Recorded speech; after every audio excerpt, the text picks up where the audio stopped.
Hi, I'm Moonwater Silverclaw, and I'm the founder of GoddessHasYourBack.com. In today's episode, we're going to talk about how witches push aside feeling overwhelmed and welcome the gracious goddess. Are you feeling overwhelmed?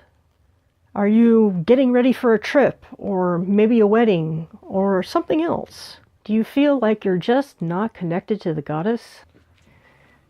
Here's the good news. I'm going to share 3 methods in which you can create a closer bond and connection with the gracious goddess. Let's start with the quote from Doreen Valiente's Charge of the Goddess, as Doreen speaks in the voice of the goddess. I am the gracious goddess who gives the gift of joy unto the heart. So this quote is from the Charge of the Goddess, and it means a lot to me because who wants to believe in an angry God that's going to punish you and tear you a new one? I'd rather believe in somebody who's going to be loving and caring and compassionate towards me and other beings. Unfortunately, life can be really tough. And so I'm going to give you 3 things to help connect with the gracious goddess. The first one is open your heart to the gracious goddess and her gift of joy.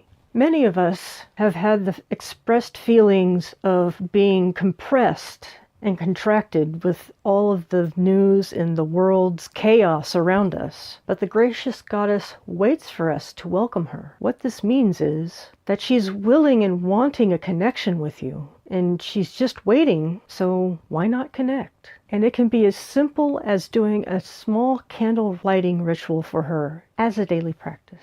My second point is you need to pause to see where you have closed down your heart. And as we were talking before, how the world presses on us, we have to really keep in mind that we don't want to close our heart off to the goddess.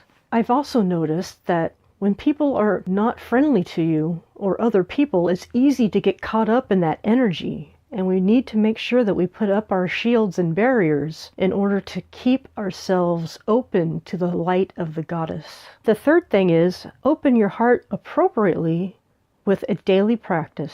What I mean by appropriate is you don't want to just believe whatever people say if they're not on your side. For example, if I had a friend that turned against me, I don't want to keep that energy. I want to go and focus on the people that I do have that still love me and care for me. And doing a daily practice is kind of the same thing, where you're taking your focus away from the world's garbage and focusing it on the gracious goddess. So appropriately open means maybe you'll do something in your own home or in your room, a little meditation or a candle lighting ritual, as I said before. Basically something where you can connect with the gracious goddess, where you don't get feedback from others who are doubters or judgers or simply negative. I came across a quote from Esther Perel. I'm not sure if I'm pronouncing it correctly, the last name. Esther's quote was, "If you are dead inside, the other person can do a lot of things for Valentine.